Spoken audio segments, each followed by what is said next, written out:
Si tu es si intelligent, alors explique-le. Le PDG milliardaire s'est moqué de la serveuse, mais soudain, elle l'a laissé sans voix. Et si le PDG milliardaire, qui pense avoir toutes les réponses, rencontrait soudainement quelqu'un qui le faisait tout remettre en question?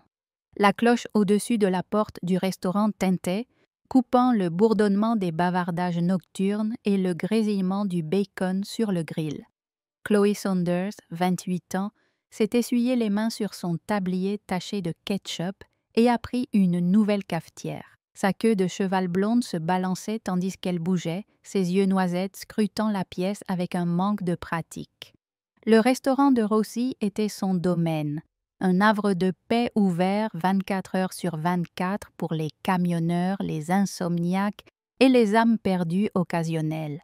Pendant 6 ans, elle a travaillé de nuit, servant des hamburgers gras et du café hors de prix à des gens qui la regardaient rarement dans les yeux. Pour eux, elle n'était qu'une serveuse, remplaçable, oubliable. Mais Chloé était tout sauf ça. Elle avait obtenu son diplôme et résumait des données dans un bureau élégant surplombant la ville. Mais la vie avait d'autres plans. Le diagnostic de cancer de sa mère, une montagne de dettes étudiantes et une série de malchances l'avaient attachée à ce restaurant.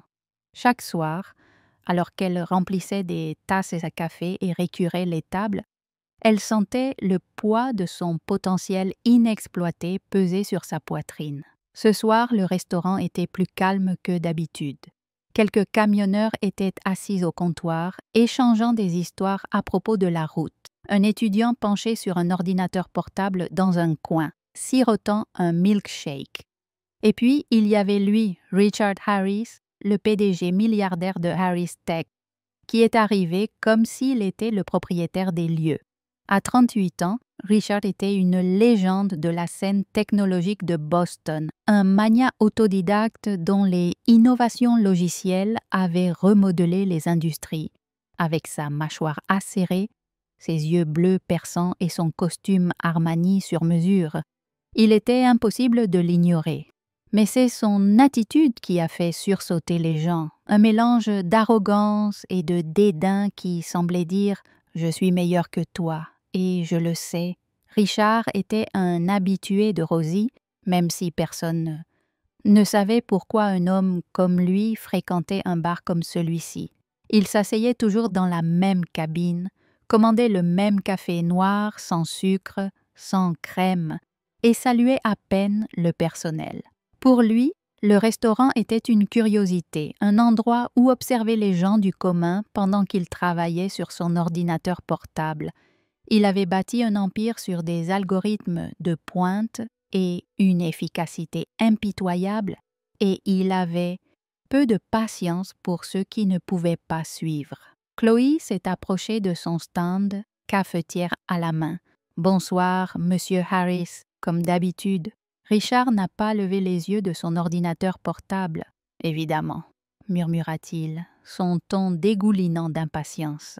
Elle versa le café, ses mouvements précis malgré la douleur dans ses pieds. Elle avait appris à ignorer sa grossièreté, à la laisser couler sur elle comme de l'eau. Mais ce soir, quelque chose dans son comportement la dérangeait. C'était peut-être sa façon de sourire, comme si son existence l'amusait. C'était peut-être l'épuisement d'un autre quart de travail de 12 heures. Ou peut-être était-ce la voix douce dans sa tête qui murmurait « Tu vaux mieux que ça ». Alors qu'elle se tournait pour partir, la voix de Richard résonna dans l'air. « N'es-tu pas un peu trop intelligent pour servir du café et nettoyer les tables ?» Chloé se figea. Les mots frappèrent comme une gifle, tranchants et délibérés. Elle avait déjà entendu des variantes de ce genre, des clients qui pensaient pouvoir résumer sa vie en un seul coup d'œil, mais il y avait quelque chose dans le ton de Richard, sa certitude suffisante, qui faisait frémir son sang.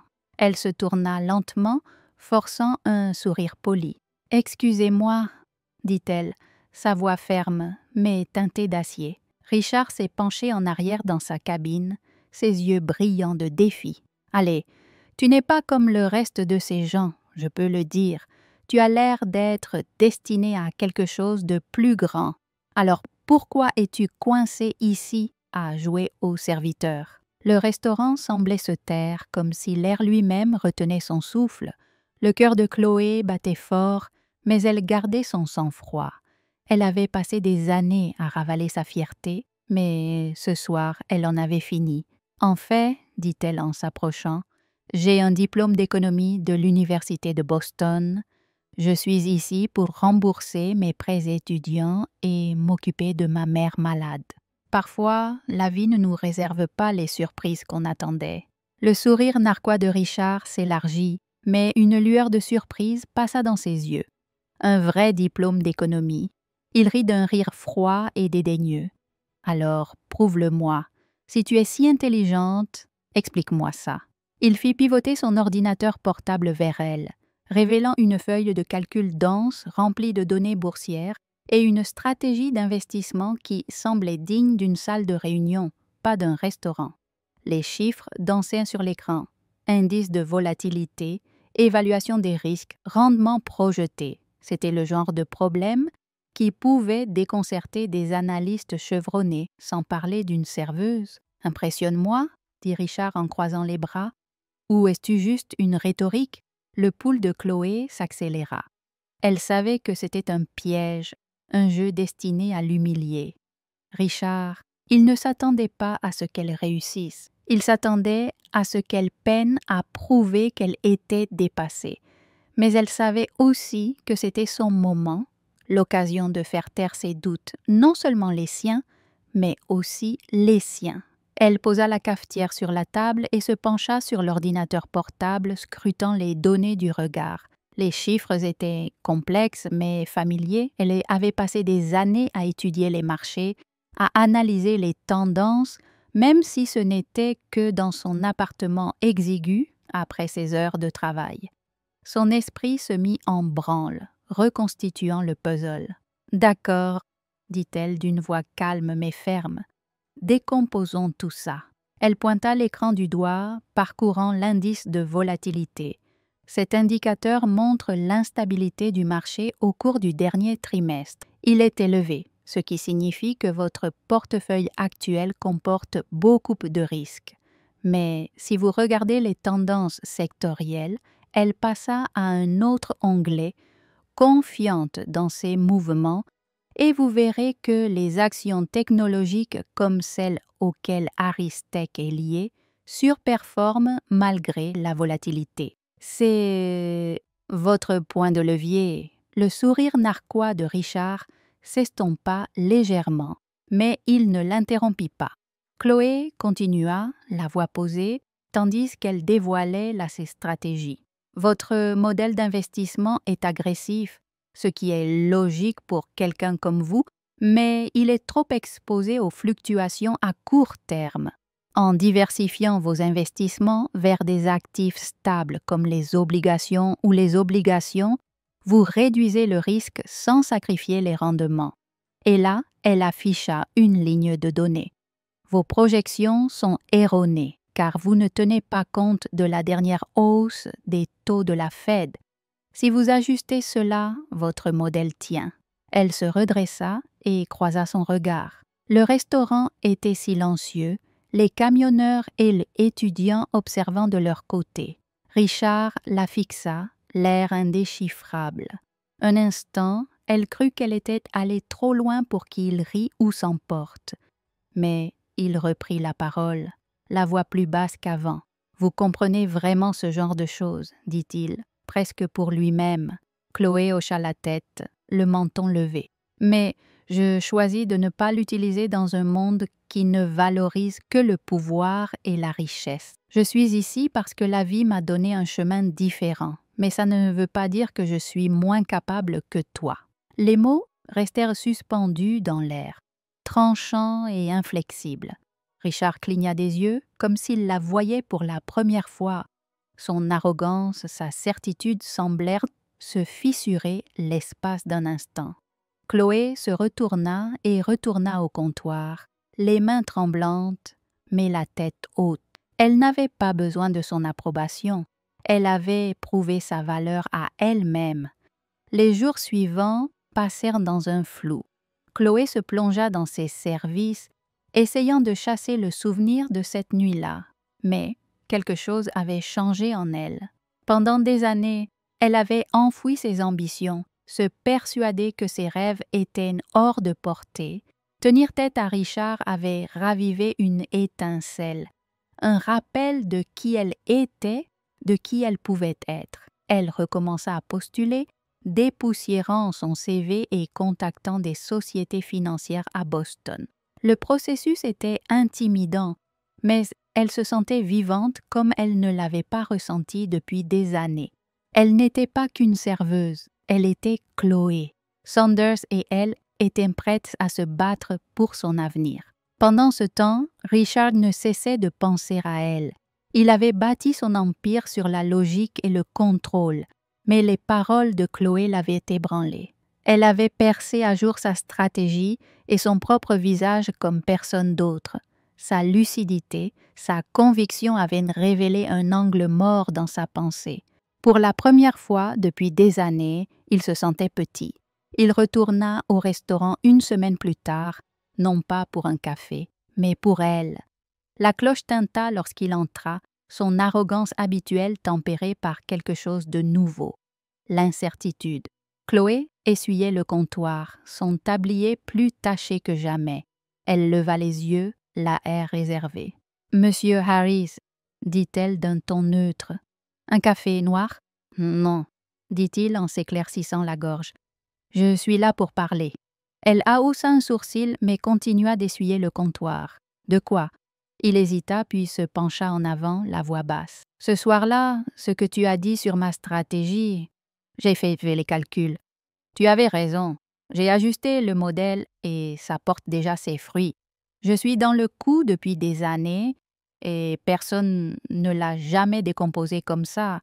Ni mes analystes, ni mon conseil d'administration, juste toi. » Chloé marqua une pause, son chiffon toujours à la main. « D'accord. » Et Richard expira en se passant la main dans les cheveux. « Je me suis trompée à ton sujet, sur beaucoup de choses. J'ai passé ma vie à penser que j'étais au-dessus de tout le monde, sauf toi. Tu es différent. Tu as quelque chose que je n'ai pas, la perspective, le cœur. Je veux apprendre de toi. » Les yeux de Chloé se plissèrent. Elle s'attendait peut-être à des excuses, mais pas à ça. Apprendre de toi. Moi. Vous êtes milliardaire, monsieur Harris. Que puis-je bien vous apprendre? Comment voir le monde? Dit-il d'une voix sincère. Vous vivez avec un but. J'ai couru après le succès, mais j'ai perdu de vue l'essentiel. Je veux vous aider, Chloé. Je peux financer vos études, vous faire intégrer une grande société financière, tout ce dont vous avez besoin, mais en échange, je veux que vous m'appreniez ce que vous savez. Pas seulement les chiffres, mais la vie. Chloé le fixa du regard, l'esprit en ébullition. C'était le moment que la plupart des gens saisiraient. Un milliardaire lui proposant de changer de vie, mais elle ne voulait pas de sauveur. Elle ne voulait rien lui devoir. Elle avait passé des années à se battre pour son indépendance et elle n'allait pas l'échanger contre une aumône. « J'apprécie l'offre, » dit-elle d'une voix ferme. « Mais je ne cherche pas de raccourci. J'ai postulé auprès d'entreprises financières et j'y arriverai tout seul. Je n'ai pas besoin de ton argent ni de tes relations. Je dois faire ça moi-même. » Richard cligna des yeux, prise au dépourvu. « Tu me refuses? » « Je ne te refuse pas, » dit-elle, un petit sourire tirant ses lèvres. « Je fixe simplement mes propres conditions. Si tu veux apprendre de moi, très bien, mais ce n'est pas une transaction. Tu n'as pas le droit d'acheter ma sagesse ni mon temps. Tu veux savoir ce que je sais? Commence par m'écouter. Vraiment. Pas seulement moi, mais aussi les gens qui t'entourent, ceux que tu as passé ta vie à ignorer. » Richard resta silencieux, son assurance habituelle remplacée par une certaine brutalité. Il était venu ici en espérant jouer les héros, mais Chloé avait renversé la situation. Elle n'était pas qu'une simple serveuse diplômée. Elle était une force, un rappel que la vraie force venait de l'intérieur. « D'accord, » dit-il finalement, en hochant la tête. « Je t'écoute. Mais je ne t'abandonne pas, Chloé. Tu es trop bien pour rester ici éternellement. » Elle rit doucement en secouant la tête. « Peut-être, mais pour l'instant c'est là que je suis, et ça me va. » Les mois passèrent, et la vie de Chloé commença à changer. Elle décrocha un emploi de débutante dans une petite société financière à Boston, un tremplin vers la carrière qu'elle avait toujours rêvé. Ce n'était pas glamour, mais c'était la sienne, gagnée par son courage et sa détermination. Elle travaillait encore à temps partiel chez Rossi's, économisant chaque centime pour rembourser ses prêts et financer le traitement de sa mère. Richard devint un habitué différent du restaurant. Il commandait toujours son café noir, mais il s'attardait désormais, interrogeant Chloé sur sa journée, ses rêves, son point de vue. Il commença modestement, écoutant les histoires du camionneur, donnant de généreux pourboires, aidant même une famille en difficulté à payer sa facture un soir. Il était toujours PDG de Harris, toujours motivé et ambitieux, mais il apprenait à voir le monde à travers les yeux de Chloé. Son influence avait également initié un changement dans son entreprise. De nouvelles initiatives pour soutenir les communautés locales, une attention particulière portée à l'innovation éthique. Un soir, alors que Chloé versait son café, Richard glissa un dossier sur la table. « Ouvre-le, dit-il. » Elle le regarda avec lassitude, mais l'ouvrit. À l'intérieur se trouvait une proposition de bourse d'études à son nom, destinée à aider les personnes démunies. Des étudiants comme elle, brillants, compétents, mais freinés par les circonstances. Ce n'était pas une aumône, c'était un héritage. « Je ne te demande pas de prendre mon argent, » dit Richard. « Je te demande de me laisser t'honorer. Tu m'as changé, Chloé. C'est ma façon de te rendre l'appareil. » La gorge de Chloé se serra. Elle n'avait pas besoin de sa validation, mais elle ne pouvait nier l'impact de son geste. « D'accord, » dit-elle doucement, « mais seulement si tu promettais de continuer à l'écouter. » Il sourit, un vrai sourire cette fois, dénué d'arrogance. Marché conclu. Alors que Chloé s'éloignait, les lumières du restaurant brillèrent chaleureusement autour d'elle. Elle n'était plus une simple serveuse, et elle ne l'avait jamais été. C'était une rêveuse, une battante, une femme qui avait transformé le défi d'un milliardaire en une chance de reprendre sa vie en main. Et ce faisant, elle lui avait montré ainsi qu'au monde que le véritable génie ne venait pas de la richesse ou du statut. Il venait du courage d'être soi-même, peu importe où la vie la menait.